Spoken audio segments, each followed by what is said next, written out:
کشتی کا حلیہ ابن عباس رضی اللہ عنہما سے ایک روایت میں یوں آیا ہے، وہ بیان کرتے ہیں کہ نوح علیہ السلام نے پہاڑ پر ایک کشتی تیار کی اور اسے تارکول سے لت پت کیا۔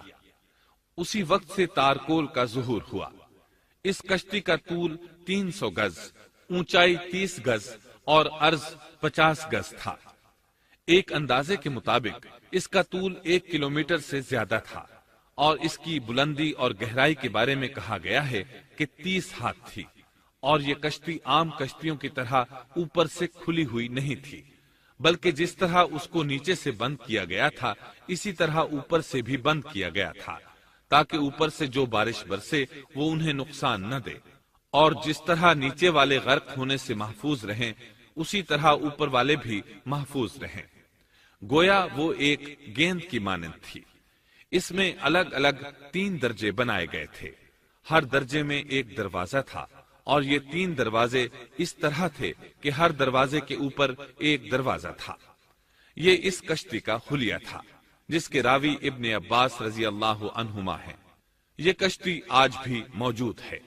اللہ تعالیٰ نے اس کشتی کو بطور عبرت اور نشانی کے باقی رکھا ہے، جیسا کہ اللہ تعالیٰ فرماتے ہیں، اور بے شک ہم نے اس واقعے کو نشانی بنا کر باقی رکھا، پس ہے کوئی نصیحت حاصل کرنے والا۔ اس صدی میں علماء کے ایک گروہ نے اس کشتی کو ترکی کے ایک پہاڑ پر پا لیا ہے۔ اب وہ 2 ٹکڑوں میں تقسیم ہو چکی ہے۔ اس کا حلیہ وہی تھا جو بیان ہوا۔ اللہ کا فرمان سچا ثابت ہو گیا کہ ہم نے اس کو نشانی بنا کر باقی رکھا ہے۔ اس کے بعد طوفان آیا۔ اللہ تعالیٰ نے نوح علیہ السلام کو اس طوفان کے ظہور کی ایک نشانی اور علامت بتلائی تھی۔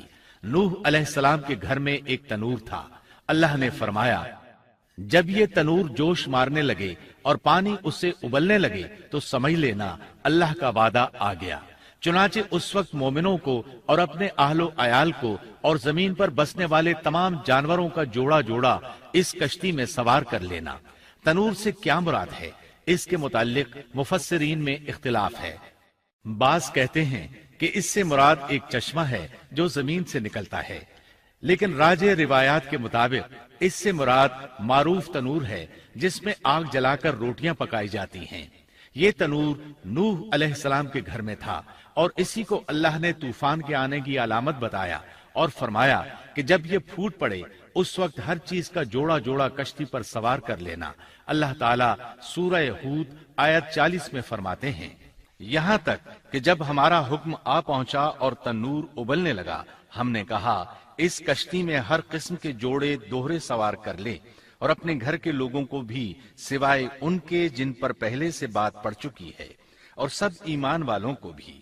اس کے ساتھ ایمان لانے والے بہت ہی کم تھے۔ کشتی میں سوار ہونے والوں کی تعداد 80 بتائی جاتی ہے۔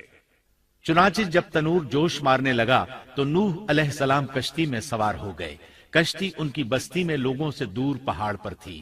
اللہ کی قدرت کہ تمام قسم کے جانور بھی کشتی کے پاس آ گئے۔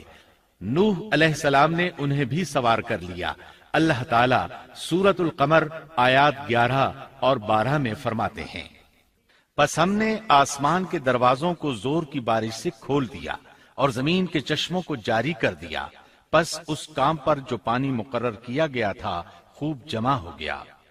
آسمان سے نازل ہونے والا اور زمین سے نکلنے والا پانی کتنا تھا، اس کا اندازہ اللہ ہی کو ہے۔ بہرحال اس پانی نے زمین پر رہنے والے انسان، چوپائے، حیوانات، غرض ہر چیز کو غرق کر دیا۔ اس بارے میں اللہ فرماتے ہیں، نوح نے اپنی قوم سے تنگ آ کر ہمارے حضور دعا کی، ہم تو ہیں ہی بہترین طور پر دعاؤں کے قبول کرنے والے۔ فوراً ان کی دعا قبول کر لی اور اس تکلیف اور ایذا سے انہیں بچا لیا جو انہیں کفار سے روزمرہ پہنچ رہی تھی، اور ان کی اولاد کو ہم نے باقی رہنے والی بنا دیا، یعنی انہی کی اولاد سے پھر سے دنیا آباد ہوئی، کیونکہ صرف وہی لوگ بچے تھے جو کشتی پر سوار تھے، اور ہم نے ان کا ذکر خیر پچھلوں میں باقی رکھا۔ نوح علیہ السلام پر تمام جہانوں میں سلام ہو۔ ہم نیکی کرنے والوں کو اسی طرح بدلے دیتے ہیں، وہ ہمارے ایماندار بندوں میں سے تھا، پھر ہم نے باقی سب کو غرق کر دیا۔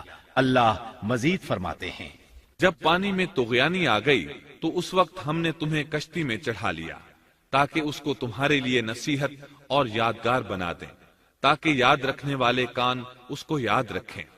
یعنی پانی اتنا زیادہ ہو گیا کہ اس سے تمام شہر، بستیاں، انسان اور جانور غرق ہو گئے، یہاں تک کہ پانی بلند پہاڑوں سے بھی اونچا ہو گیا، اور اتنے بلند پانی پر یہ کشتی نوح علیہ السلام اور ان کے ساتھیوں کو اپنے دامن میں سمیٹے اللہ کے حکم سے اور اس کی حفاظت میں پہاڑ کی طرح رواں دواں تھی، ورنہ اتنے طوفانی پانی میں کشتی کی حیثیت ہی کیا ہوتی ہے۔ نوح علیہ السلام کشتی میں سوار ہوئے اور انہوں نے اپنے ساتھیوں کو حکم دیا کہ وہ یہ دعا پڑھیں، بسم اللہ مجریہا ومرساہا ان ربی لغفور رحیم۔ اللہ ہی کے نام سے اس کشتی کا چلنا اور ٹھہرنا ہے، یقیناً میرا پالنے والا بڑی بخشش اور رحم والا ہے۔ یہی اللہ کا حکم آپ کو تھا کہ جب تم اور تمہارے ساتھی ٹھیک طرح بیٹھ جاؤ تو کہنا، الحمد للہ الذی نجانا من القوم الظالمین وقل رب انزلنی منزلا مبارکا وانت خیر المنزلین۔ سب تعریف اللہ ہی کے لیے ہے جس نے ہمیں ظالم لوگوں سے نجات عطا فرمائی، اور کہنا کہ اے میرے رب مجھے بابرکت اتارنا اور تو ہی بہتر اتارنے والا ہے۔ اللہ تعالیٰ نوح علیہ السلام کو نصیحت کر رہے ہیں کہ اللہ آپ کو اور آپ کے اہل کو نجات عطا فرمائیں گے۔ کشتی میں نوح علیہ السلام کے کافر بیٹے کے علاوہ تمام گھر والے سوار تھے۔ آپ کے کافر بیٹے کا نام کنعان تھا، وہ ایک طرف کھڑا تھا۔ نوح علیہ السلام نے اسے پکارا، میرے بیٹے اس کشتی میں آ جا اور کافروں کا ساتھی نہ بن، لیکن اس بدبخت نے کہا، میں ابھی کسی پہاڑ کی چوٹی پر پناہ لے لوں گا جو مجھے اس پانی سے بچائے گی۔ نوح علیہ السلام نے کہا، آج اللہ کے حکم سے کوئی بچانے والا نہیں مگر وہی جس پر اللہ رحم کرے۔ باپ اور بیٹے کے درمیان یہ گفتگو جاری تھی کہ ایک طوفانی موج نے اسے اپنی زد میں لے لیا اور اسے غرق کر دیا۔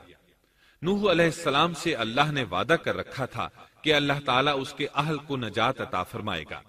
چنانچہ جب آپ کی آنکھوں کے سامنے آپ کا بیٹا غرق ہو گیا تو وہ پکار اٹھے، اے اللہ، میرا بیٹا میرے گھر والوں میں سے تھا اور تو نے مجھ سے وعدہ کیا تھا کہ میرے گھر والوں کو نجات عطا فرمائے گا، اور تو تمام حاکموں سے بہتر حاکم ہے، لہذا ناممکن ہے کہ تیرا وعدہ پورا نہ ہو۔ واضح ہو کہ نوح علیہ السلام کا اپنے بیٹے کے بارے میں بات کرنا بطور استفسار تھا، بطور بحث نہیں تھا۔ آپ وضاحت چاہتے تھے۔ اللہ تعالیٰ نے فرمایا، اے نوح، وہ تیرے اہل سے نہیں تھا کیونکہ وہ کافر تھا۔